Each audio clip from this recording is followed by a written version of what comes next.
La idea que tuve esta semana es repasar un poquito junto a ustedes la última semana del Señor Jesús. Pronto, de hecho venimos anunciando, vamos a tener algunas reuniones especiales aquí, en Pascua vamos a recordar la muerte del Señor Jesucristo.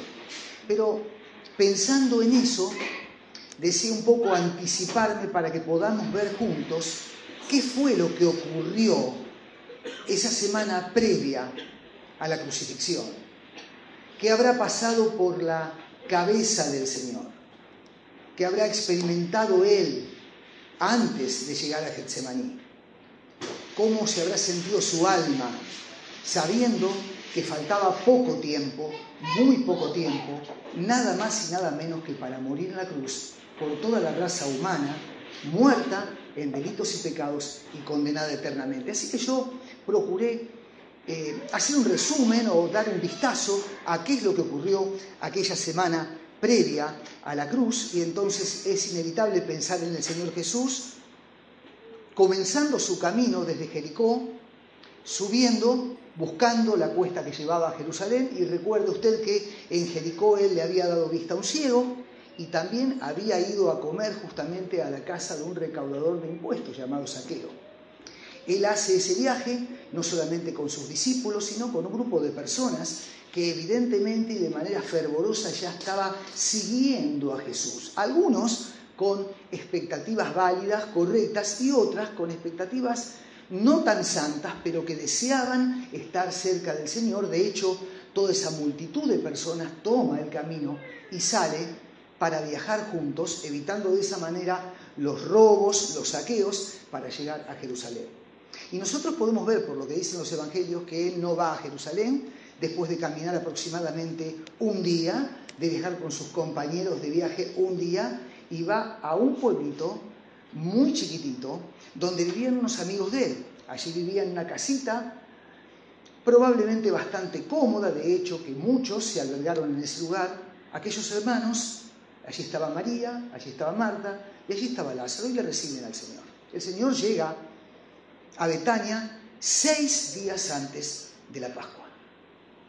Y en aquel momento ya Jerusalén comenzaba a sentir el efecto pre-Pascua.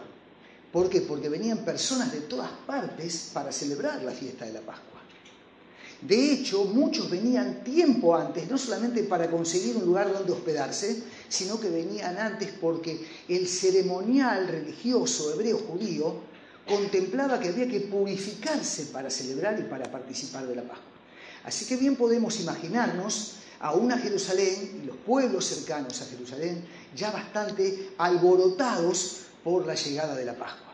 Faltaban 6 días y muchos de ellos se preguntaban, ¿vendrá Jesús? Faltaban solamente 6 días, menos de una semana, y el comentario en el pueblo era, ¿vendrá Jesús a la Pascua? ¿Por qué la pregunta? ¿Por qué la inquietud? ¿Por qué algunos tenían dudas con respecto a la presencia o no de Jesucristo en la Pascua? Es que permítame recordarle que ya los escribas, los fariseos y las autoridades político-religiosas de aquel entonces habían intentado matarlo 3 veces. En la fiesta de los tabernáculos habían querido matarlo. También habían querido matarlo en otra fiesta muy cara a los sentimientos judíos. Y también habían querido matarlo en aquel momento cuando el Señor había resucitado a Lázaro de la tumba. Es decir, que la rabia, la bronca y la enemistad que había generado Jesús en aquel medio religioso de aquel entonces era tan fuerte que el grueso de la población decía, ¿vendrá Jesús? ¿Se animará Jesús a venir? ¿Estará Jesús? Lucas capítulo 9, no lo busque, versículo 51 dice, cuando se cumplió el tiempo que había de ser recibido arriba, afirmó su rostro para ir a Jerusalén. Así que Jesús tenía decidido ir a Jerusalén. Y de hecho Jesús llega entonces a Betania. Y vamos a ver algunas cosas y vamos a comenzar viendo, aunque Él llega en el atardecer del viernes, de un viernes, aunque al llegar en el atardecer de ese viernes comienza el sábado, y el sábado da la sensación que es un día de descanso, no solamente para los hebreos religiosos, sino también para Jesús y sus discípulos allí en la casa de sus amigos, el sábado pasa, el sábado transcurre y llegamos al domingo. Poquitos días para la Pascua.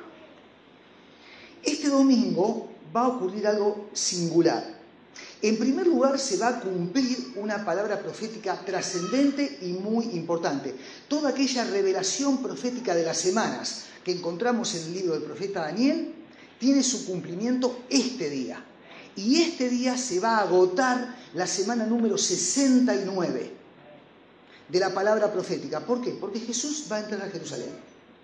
Y va a entrar a Jerusalén montado como un rey, pero como un rey manso y humilde. Y nosotros podemos ver en Mateo capítulo 21 que el Señor sale de ese pueblito en el que estaba y buscando justamente arrimarse a Jerusalén, dice la palabra que entonces pasan por Betfagé, cerca de Betania, frente al monte de los Olivos, antes de cruzar el arroyo del Cedrón, y entonces le da una orden a sus discípulos para que ellos vayan y pidan prestado un burrito. Allí a un costado del camino estaba la mamá del burrito, una asna, y estaba un burro. Y sus discípulos, dando las explicaciones de las cuales la Escritura nos habla, lo tomaron prestado para Jesús. Es que debía cumplirse la Escritura.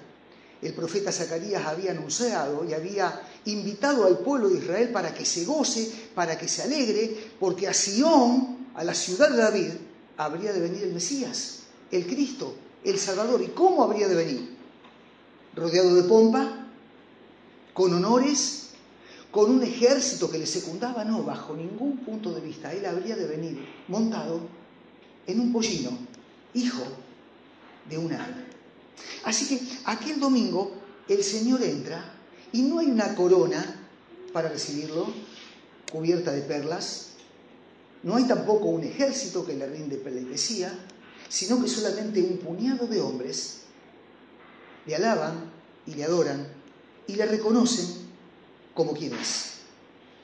Es singular ver que muchos de estos que gritaron al Señor, Hosana, Hosana, el que viene en el nombre de Dios, Hosana, en otras palabras, sálvanos, son los mismos que pocos días después, antes de una semana, enrojecieron su garganta y secaron sus labios diciendo, crucifícale, crucifícale. Muchos eran los mismos. Algunos le amaban, le seguían, habían confiado en él, pero otros esperaban un libertador y pocos días después eligieron a Barrabás y pidieron a Jesús para que sea crucificado.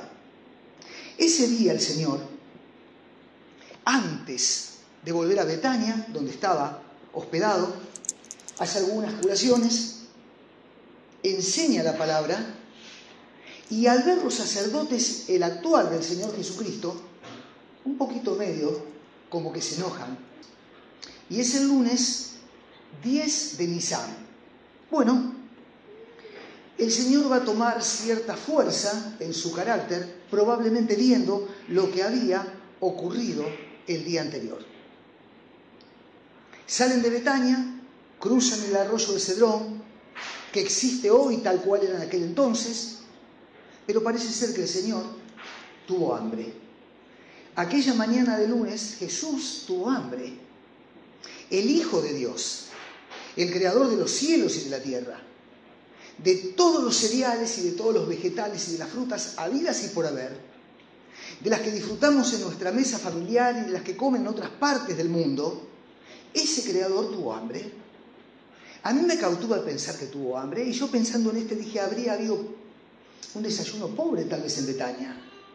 Tal vez eran muchos los que tenían que ser servidos por Marta, por María y por Lázaro. Tal vez el desayuno fue pobretón.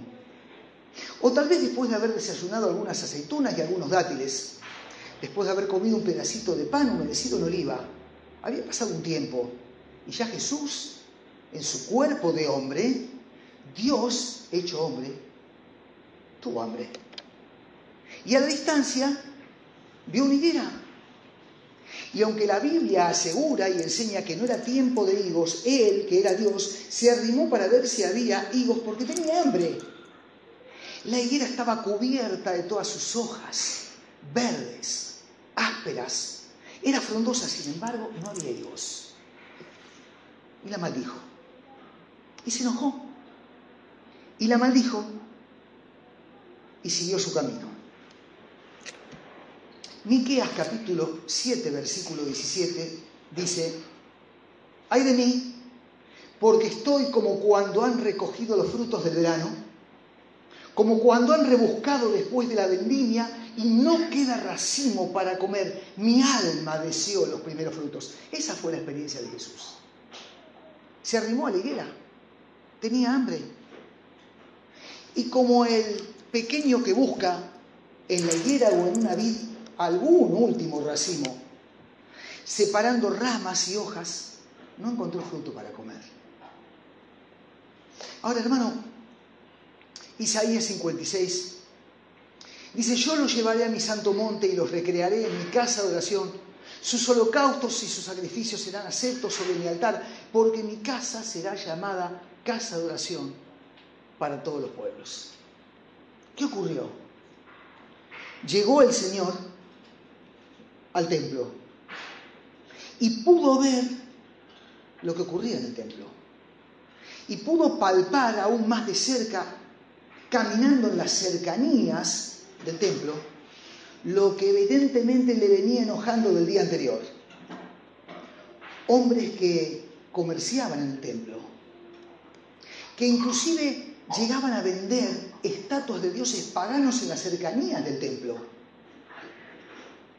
que pedían el cambio a los griegos que venían y le daban por la moneda griega migajas para que los griegos que habían creído en la religión hebrea tuvieran el dinero necesario para ir y comprar las ovejitas para el sacrificio. Mire, aquello se había vuelto una cueva de ladrones, de robadores. Y el Señor se enoja en gran manera. Se enoja mucho, muchísimo. Y dicen los evangelios, da la sensación que esta es la segunda vez que ocurre lo mismo en el templo, de lo cual es testigo el Señor. ¡Qué vergüenza! Cuando las cosas pudiendo ser corregidas, no se corrigen en el templo. Cuando las cosas pudiendo ser corregidas en nuestra vida, no las corregimos. Cuando recibimos de parte de Dios una enseñanza o una revelación espiritual de cómo debemos conducirnos en la casa del Señor y en nuestra vida, no lo hacemos. Y el Señor se enojó. Y desplegó toda su ira santa y a los latigazos los corrió a todos. Y fue tal el alboroto porque se mezclaba el grito de aquellos que poco entendían con la tristeza y la angustia de aquellos que tenían en los corrales sus ovejas para el sacrificio y le pedían que se perdían, junto con el aletear de las palomas preparadas para el sacrificio que echaban a volar. Así que aquel día, el día lunes, el día 10 de Nisan, fue un día singular porque el Señor verdaderamente mostró quién era, mostró que era santo. Y yo encuentro en este día una palabra que es justamente esa, hermano, santo. Santo, santo, santo es el Señor. Y Él te ha dado a ti el privilegio de tener una familia, de tener hijos, de criarlos y de formarlos en la santidad que agrada al Señor. Hermano, no pierdas tiempo. Son contados los días, los meses, los años que tenés para ejercer una influencia positiva en la vida de los tuyos. Ellos te miran, te observan, ven tu ejemplo. Santidad. Hermano, santidad en la familia, santidad en el matrimonio, santidad en nuestra vida individual, en aquellas cosas que nadie ve, tan solo Jesús las ve. Santidad en la congregación, gozo, alegría, ministerio, servicio, entusiasmo, dedicación, pero todo cubierto por la santidad. Si queremos verdaderamente ver a Dios en nuestra vida, debemos vivir en santidad, porque sin santidad nadie, dice la Escritura, verá al Señor. Ahora fíjese, llegamos al día martes. Mateo habla del día martes, también lo hace Marcos y también lo hace Lucas, y dice, y pasando por la mañana, es decir, volvían a hacer el mismo caminito desde Betania a Jerusalén, pasando por la mañana, vieron que la higuera se había secado. Él la maldijo el día anterior, ustedes lo recuerdan. Vieron ahora que la higuera, yo me imagino la higuera cómo estaría. Yo me imagino, porque la Escritura dice que las hojas y hasta la raíz se secó. Vieron que la higuera se había secado. Entonces Pedro, acordándose, dijo, maestro, mira la higuera. ¿Cómo se secó? Tú la has maldecido. Respondiendo Jesús le dijo, tened fe en Dios. Verdaderamente la respuesta de Jesús parece inventada por un copista y sacada del lugar. ¿Qué tendrá que ver, diríamos nosotros? La higuera se secó. ¿Qué tiene que ver esto con la fe? Tiene mucho que ver con la fe. Porque cualquiera que dijere por fe a este monte, quítate y échate en el mar, y no dudare en su corazón, sino que creyere que será hecho lo que dice, le será hecho. Oh, cuántas dudas que tenemos. Cuántas dudas que tengo en mi vida, de las cuales debo pedir perdón y avergonzarme. Verdaderamente mi vida está llena de dudas. ¿La higuera se secó? Hermanos, si tenemos fe, nosotros podemos más que secar una higuera. Podemos hacer que nuestra vida espiritual dé fruto. Podemos hacer que la iglesia crezca. Podemos tener un matrimonio feliz. Podemos vivir de una manera en fe distinta a la que vive el mundo. Podemos nadar en contra de la corriente por fe, dice la Escritura, mas el justo por la fe vivirá. Haciendo alusión no solamente al momento en el que el incrédulo cree para salvación por fe, sino algo más aún, el cotidiano. Lo que es de todos los días, lo que me cuesta, lo que me angustia, lo que genera preocupación. Mas el justo por la fe vivirá. Debemos vivir una vida de fe. Así que la higuera se secó y esto es una enseñanza para nosotros, lo que podemos hacer si somos hombres y mujeres de fe. Pero fíjese, por tanto os digo que todo lo que pidiereis orando, creed que lo recibiréis y os vendrá. Bueno, Jesús llega al templo. Otra vez al templo. ¿A dónde iba a ir? Al templo. Era un judío. Hermano, hermana, ¿a dónde vamos a ir nosotros sino al templo? ¿A dónde vamos a ir? Yo lamento ver que a veces nos hacemos tiempo para todo en la semana, pero recortamos nuestro esfuerzo y nuestro tiempo para el templo. No faltaríamos al trabajo, no dejaríamos de ir al gimnasio, no prepararíamos la materia para rendir, sacaríamos las canciones nuevas con los tonos de la guitarra, abriríamos el negocio puntualmente y lo cerraríamos puntualmente. Sin embargo, para ir al templo suele haber en nosotros a menudo una debilidad. Espero que esta no sea su experiencia. Él iba al templo.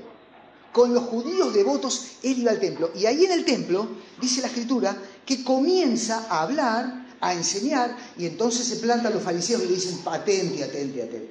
Bueno, estos serían fariseos medio gringos, ¿no? Pero le dicen, alto, alto. ¿Con qué autoridad hace estas cosas? ¿Con qué autoridad? ¿En el nombre de quién? ¿Y quién te dio la autoridad para hacer esto? Jesús, lo que hiciste ayer, el revuelo que armaste, los negocios que nos arruinaste. Jesús, ¿con qué autoridad haces esto? Entonces el Señor se toma un tiempo para contestar. Y el Señor se toma un tiempo precioso. Y ese día martes, un martes en el calendario de aquel entonces, 11 de Nisan, ese día martes se toma toda una jornada de paciencia para darle respuesta a esta pregunta que le hacían a él. Y entonces él comienza a hablarles, y de hecho usted lo puede leer, es un capítulo largo pero precioso, y usted puede ver que el Señor le habla a los fariseos, a los escribas y a los saduceos, y también de rebote a sus discípulos, hombres que después, inspirados por el Espíritu Santo, tomaron la pluma y escribieron todo lo que escucharon de Jesús y que hoy lo tenemos acá. Así que el Señor ese día, para demostrar con qué autoridad hacía estas cosas, el Señor comienza a hablar de dónde venía su autoridad. Y le dice de dónde venía su autoridad. Y le dice, les quiero hacer una preguntita. Ustedes me preguntan algo a mí, yo les voy a contestar, pero si ustedes me responden lo que yo le pregunté. En el bautismo de Juan, ¿era del cielo o era de los hombres? Ustedes respóndanme en eso y yo les voy a responder con qué autoridad estas cosas. Entonces se fueron a un costadito, se abrieron el lugar y empezaron ellos, los escribas, los fariseos, los saduceos, a decir, ¿qué le contestamos a este? Porque si decimos que es del cielo, Jesús, como dicen los jóvenes ahora, nos abrocha. Y sí, nos va a decir, y si era del cielo, ¿por qué no le creyeron? Además, otra cosa, si le decimos que es de los hombres, todos estos que creyeron en Juan el Bautista como un hombre inspirado por Dios, nos van a matar. ¿Saben qué hicieron? ¡Qué políticos! ¡Qué inteligentes! Ah, pero el Señor no era menos inteligente, ¿eh? Le dijeron, no sabemos. Así que no saben, le dijo el Señor. Yo tampoco os digo con qué autoridad hago estas cosas. Ese día fue un día arduo. El Señor tuvo que hablarle de la parábola de los labradores. Había un hombre que plantó una viña, invirtió en la viña y puso un montón de personas para que la trabajen, y llegado el tiempo, cuando habría que recoger los frutos, mandó a sus representantes. Los golpearon, los mataron. Así lo hicieron varias veces. El dueño de la finca dijo, bueno, si hicieron eso con mis hijos, con mis servidores, no lo van a hacer con mi hijo. Y mandó a su hijo. Y el hijo estuvo entre ellos. ¿Y saben lo que dijeron? Matémosle. Saquémosle fuera del real, que no reine sobre nosotros. ¡Qué tremendo! ¿Ustedes se dan cuenta de lo que le estaba diciendo el Señor? Vinieron los profetas, los aserraron. Vinieron los profetas, los hirieron, los persiguieron. Ahora el Padre mandó a su Hijo. ¿Se habrán dado cuenta ellos? ¿Habrán entendido algo? ¿Estaba su corazón tan entenebrecido por el pecado y la maldad? ¿Habrán reflexionado días después con respecto a esta respuesta? Acerca de los tributos, tráiganme una moneda, ¿ustedes recuerdan? Acerca de la resurrección, claro, vinieron los saduceos. Los saduceos no creían en la resurrección. Entonces vinieron y le dijeron, bueno, que habían 7 hermanos, uno de ellos se casó con una mujer, y uno a uno murieron todos. ¿De cuál de todos ellos habrá de ser en la eternidad la esposa? Era una manera de burlarse y de jactarse del Señor. El Señor le dijo, en la resurrección serán como ángeles. Es decir, el Señor se tomó todo un día para hablarles los mandamientos acerca de su deidad. Le habló el Señor. Uy, se deben haber retorcido en su corazón. qué bronca le habrán agarrado al Señor, qué rabia tenían. Pero el Señor le dijo lo que le tenían que decir. A veces nosotros en la iglesia, y a veces usted como padre de familia, usted en su casa tiene que decir lo que corresponde, no lo que los demás quieren oír. Es muy fácil ser complaciente, pero a veces hace falta tomar la autoridad del Señor como hijos de Él, para decir las cosas que debemos decir, con cariño, con respeto. Pero mire, el Señor no se guardaba nada. Y en el poder del Espíritu Santo, el Hijo de Dios decía las cosas como deben ser dichas. Ese día el Señor dijo absolutamente nada. Es más, les lavó un poco la cabeza con champú, y a todos los que estaban allí, en presencia de ellos, les dijo: guárdense de los fariseos. Cuidado con los fariseos, porque ellos enseñan las cosas que tienen que hacer ustedes y ponen cargas pesadas sobre sus hombros, pero ellos no las hacen. Habló del ofrendar y de aquella viejita que dio todo lo que tenía. Qué tiempo que se tomó el Señor aquel día para hablarles. Después de eso, junta a los suyos y comienzan de nuevo el camino para volver a Betania. Salió del templo y no terminó la enseñanza allí. Dice el Evangelio que el Señor les dio un pantallazo de lo que habría de ser la gran tribulación.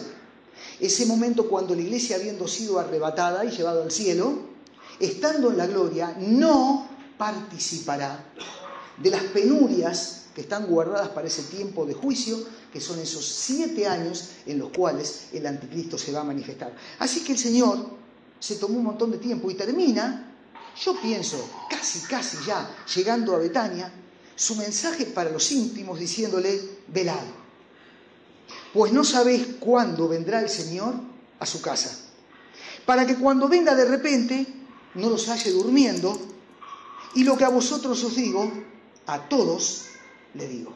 Así que yo de este día, martes, saco un montón de enseñanzas, pero una preciosa: debemos velar, debemos ver cómo es nuestra vida, debemos pensar cómo estamos viviendo. Y si hemos perdido fe en la palabra de Dios, debemos volver a confiar que ella es Dios hablando, que aquí están sus mandamientos, que aquí están sus designios para nuestra vida, que de lo que está escrito aquí, nada, absolutamente nada, ha perdido valor ni ha pasado de moda. Para el Señor sigue siendo blanco lo que era blanco en la antigüedad, negro lo que es negro hoy. Para el Señor sigue siendo santidad lo que es santidad y pecado lo que es pecado. Por eso la invitación es a velar. Velar significa mantenerse despierto, como alrededor de un difunto cuando ha fallecido, despabilado, prestando atención acerca de cómo es nuestra vida. Pero bueno, muy bien. Cuando hubo acabado todas esas palabras, dice la Escritura, el Señor dijo: sabéis que dentro de 2 días se celebra la Pascua, y el Hijo del Hombre será entregado para ser crucificado. Y estamos en el día miércoles. Hay una preparación por parte del Señor para con los suyos. El Señor le dice, claro, dentro de 2 días se celebra la Pascua. Ahora, si uno lee este pasaje, no alcanza a descubrir, y lo lee rápidamente, la soberanía de Dios en todo esto. Fíjese cómo termina esto. Entonces los principales sacerdotes y los escribas y los ancianos del pueblo se reunieron en el patio del sumo sacerdote llamado Caifás y tuvieron consejo para prender con engaño a Jesús y matarle. Pero decían, no durante la Pascua, para que no se haga alboroto. ¿Cómo? Ellos iban a decidir cuándo. Ellos creyeron que podían decidir. Ellos quisieron matarlo al Señor mucho tiempo antes y el Señor se escapó, dice la Escritura, entre ellos. Ellos organizaron la manera de asesinar a Cristo empujándolo de un barranco para que se estrelle contra el fondo y muera. No pudieron. Dios es soberano. Ahora acá Jesús le dice, ustedes saben que dentro de 2 días. ¿Estaba tan seguro? Sí. Él es Dios. Él sabía que dentro de 2 días. Ellos dijeron, vamos a reunirnos con Caifás. Y se reunió toda la cúpula espiritual, Hermano, hermana, en aquel momento los que se juntaron para hablar acerca de la muerte de Jesús era como un concilio de pastores, hermano. La cúpula espiritual hebrea de aquel entonces se reunió con Caifás para ver cómo mataban a Jesús. Tenían que buscarle la manera. Pero ellos dijeron, no seamos sonsos. Hay casi 3 millones de personas en Jerusalén. Y hay muchos que le siguen. No en la Pascua. Si no lo hacemos antes, será una semana después, pero no en la Pascua. Soberanía de Dios. Cristo es soberano. ¿Saben ustedes que dentro de 2 días, y habría de ocurrir así, como un cordero, en la Pascua el Señor habría de morir por cada uno de nosotros? Así que encontramos a Jesús en un día verdaderamente fuerte para sus sentimientos, en un día trascendente, en un día en el cual hay un montón de personas que están queriendo buscarle la vuelta para encontrar un camino para sacarlo del medio para siempre, pero en Betania hay una reunión de amigos. Es ese día, está Jesús ahí. Y ahí está el Señor, mientras los otros planifican ver si se hace después de la Pascua para que no haya alboroto. El Señor sabe que faltan 2 días. Y allí están los suyos, y allí hay mujeres, y están sus discípulos, y una de ellas trae aquel recipiente con un perfume muy caro. Se dice que era un perfume que no se producía justamente allí, sino que era traído de la India. Un perfume con un extracto muy fuerte, probablemente, que tiene que ver con la raíz de la valeriana. No sé si alguna vez lo olieron, la valeriana es muy fuerte, da un perfume muy persistente, y esta mujer unge al Señor. Pero dice la Escritura que algunos se enojaron, no solamente uno quien habría de traicionar. Fue el comentario de varios. Qué manera de desperdiciar la plata, ¿no? El Señor le dice, a los pobres siempre los tendréis. Buena obra me ha hecho. Esta ha hecho lo que podía, porque se ha anticipado a ungir mi cuerpo para la sepultura. Faltaban 2 días. Por eso yo les decía a ustedes, ¿qué habrá pasado por el corazoncito del Señor? ¿En qué habrá pensado aquella semana? En este día miércoles, ¿cómo habrán estado sus sentimientos? Porque Él sabía muy bien que esta mujer había preparado su cuerpo para la sepultura. Marta vierte ese perfume y entrega de ella lo mejor que tiene. No tendría mucho más, pero tenía algo de mucho valor. Yo no creo que ella tuviera una cuenta bancaria abultada. Yo no creo que tuviera ropa de lino fino. Yo no creo que tuviera una vajilla en Betania demasiado suntuosa o lujosa. Yo no creo que su casa estuviera llena de cuadros o de esculturas griegas. Ella dio lo que tenía, lo más precioso. Y cuando yo llego a este punto, pienso en el amor de esta mujer y cómo demostró el amor. Y es casi inevitable que yo piense en mí y qué soy capaz de dar para retribuir en parte al amor de Jesús. ¿Qué es lo que he dado hasta ahora? ¿De qué soy capaz de desprenderme? ¿Qué puedo entregar? Mis dones, mi talento, mi tiempo, un compromiso férreo en la congregación. ¿Qué es lo que puedo dar? ¿Puedo ser más paciente, más amoroso, más misericordioso con aquellos que me rodean? ¿Qué puedo dar? La canción antigua dice, es todo pobre, es todo ruin. Toma, oh Señor, mi corazón. La mujer partió el frasco y derramó lo más precioso que tenía. Hermano, hay tantas cosas preciosas en tu vida. Pónelas a los pies del Señor. Sos tan importante para Él, sos tan rico para Él, tanto que murió por vos. Hermano, no te detengas. Entregate, dale, gastate para Él. Hermano, María dio su perfume. ¿Vas a dar tu perfume? ¿Qué vas a ver? ¿Qué vas a hacer en tu vida de ahora en adelante? ¿Qué vas a hacer con el Señor? Esto es un planteo que tenemos que darnos. La Escritura dice en el Antiguo Testamento, y de lo recibido de tu mano te damos.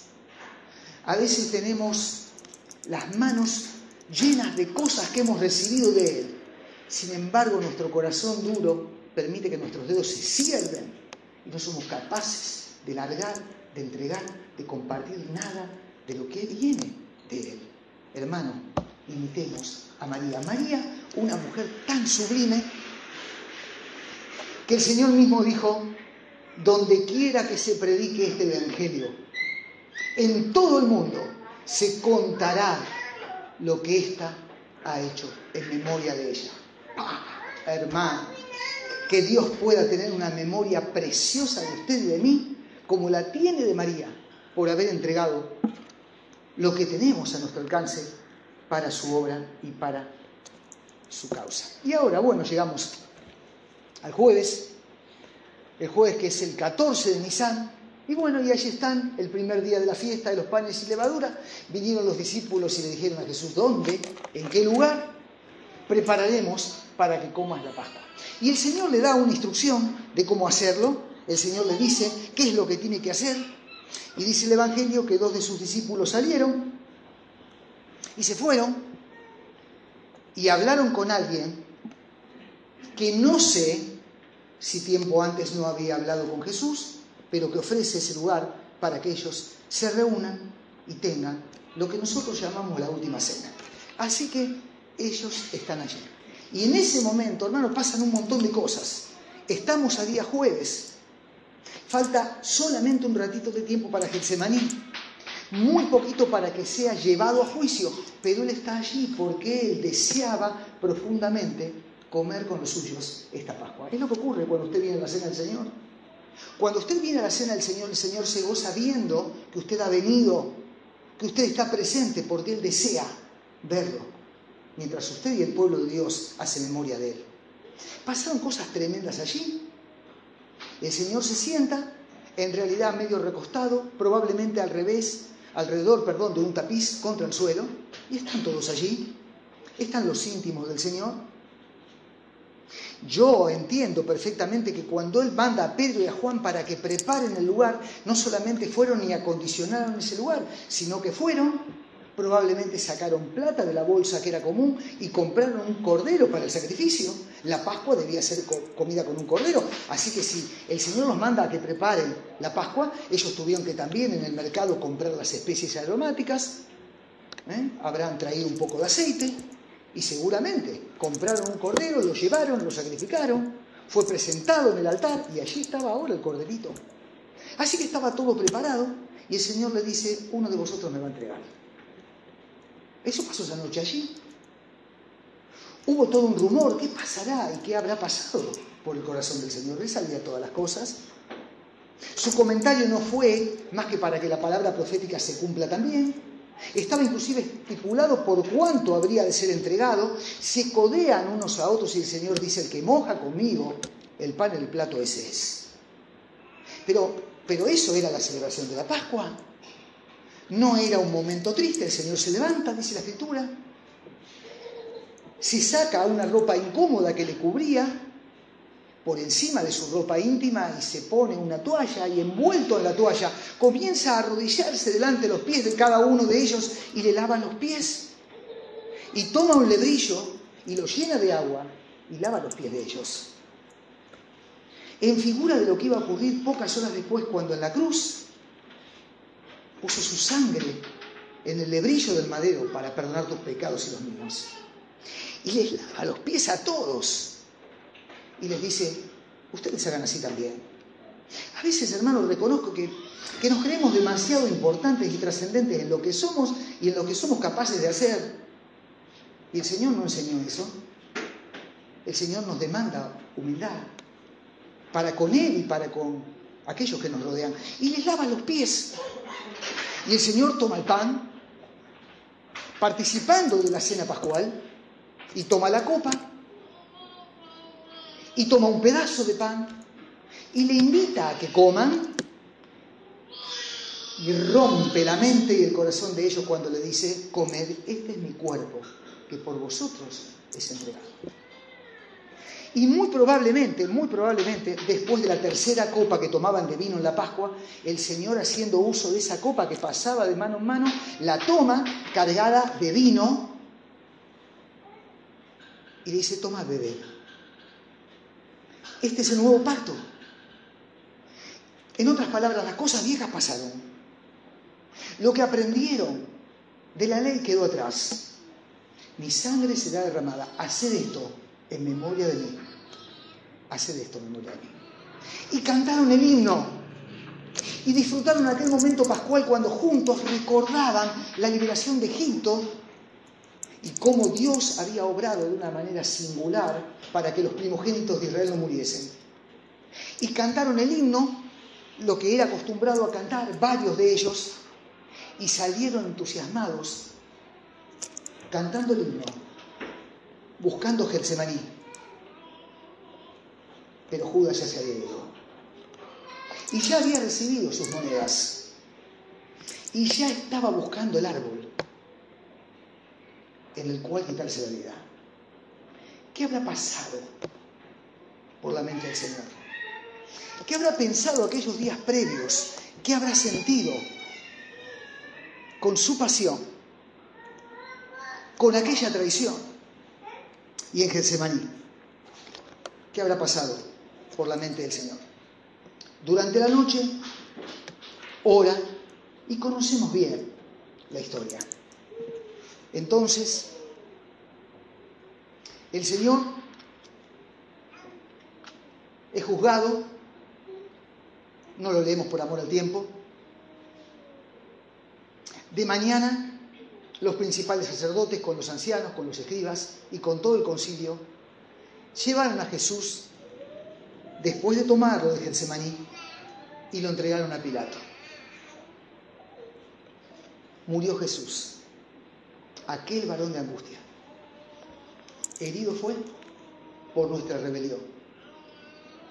Murió el justo por los pecadores, dice el himno, por usted y por mí. Así que el Señor está allí y ya ha experimentado la negación de Pedro, el invento que hicieron para reemplazar a un juicio, ya ha sufrido los azotes, ya ha visto cómo Barrabás fue liberado, ya está en la cruz, ya muere y ya es sepultado. ¿Qué habrá pasado por la mente del Señor aquella semana previa? Allí está el sábado y Jesús está en la tumba, ya pasó, dice el himno, la noche triste, noche de dolor, cuando en cruz cruel sufriste, oh Salvador. Un día de descanso. Descansaban los hebreos y Cristo descansando en la tumba. Pero bueno, llegamos para ir terminando el domingo y para ser breve, aquel primer día de la semana las mujeres fueron a la tumba y encontraron que la tumba carecía de puerta, la roca que tapaba la entrada había sido volcada y sobre aquella roca redonda, giratoria, había un ángel que les pregunta, ¿qué buscáis? A Jesús. Ha resucitado. ¿Se acuerdan que lo había dicho? No está aquí. Ha resucitado. No está aquí. Ha resucitado. Y salieron contentas y rápidas a buscar a los discípulos para contarle lo que había ocurrido. El encuentro con un ángel que, rodeado de luz, le había dado explicación del por qué la tumba estaba vacía. Porque Jesús había resucitado. ¿Sí? Ya está, ya terminó. El plan de salvación comenzado, desarrollado y culminado por tu Salvador y el mío. ¿Qué habrá pensado Jesús aquella semana previa? ¿Qué habrá pensado el Señor? ¿Cómo habrá pasado esos días el Señor, sabiendo fehacientemente qué era lo que él esperaba? Para terminar, breves dos reflexiones finales. Al considerar la entrega de Jesús, inclusive su soledad, su dolor, su angustia de aquella semana previa a la cruz, ¿no le da a usted la sensación que todo lo demás pierde importancia? Cuando uno se detiene a ver al Hijo de Dios entregado y viviendo esta semana previa a la crucifixión y la cruz misma por usted y por mí, ¿no tiene en su corazoncito la sensación de que todo carece de valor? Cuando uno compara lo que hizo y el perdón que nos ha dado, la vida eterna que hemos de disfrutar, verdaderamente todo parece pobre, todo parece chiquito. Aún los problemas más serios encuentran resolución cuando pensamos en Cristo, en su semana previa y en su cruz. Y segundo, pensar en esa semana y en la soledad de esa semana me invita también a mí a vivir de una manera honorable, de una manera que dé realmente honor a su nombre. Y me hace recapacitar y pensar acerca de cómo estoy viviendo como esposo, como esposa, como suegro, como suegra, como abuelo, como hijo, como miembro de la iglesia en Valderina. ¿Cómo estoy viviendo? Cuando yo pienso en él y me detengo en lo que habrá pensado en aquella semana, cuando experimentó oposición, rencor, persecución y deseos de muerte, cuando fue realmente mal juzgado y llevado a una cruz, cuando fue enterrado siendo Dios, porque estaba muerto por mis pecados y los tuyos, yo le digo al Señor, Señor, enséñame a vivir el hoy de tal manera que el mañana no tenga que reprocharme el ayer. Esto me lleva a decirle al Señor, Señor, perdona mis errores, perdona mis pecados, auméntame la fe, Señor, yo quiero tener la fe para que la higuera no solamente se seque, sino de frutos. Señor, transfórmame, renuévame, moldéame a tu imagen, Señor.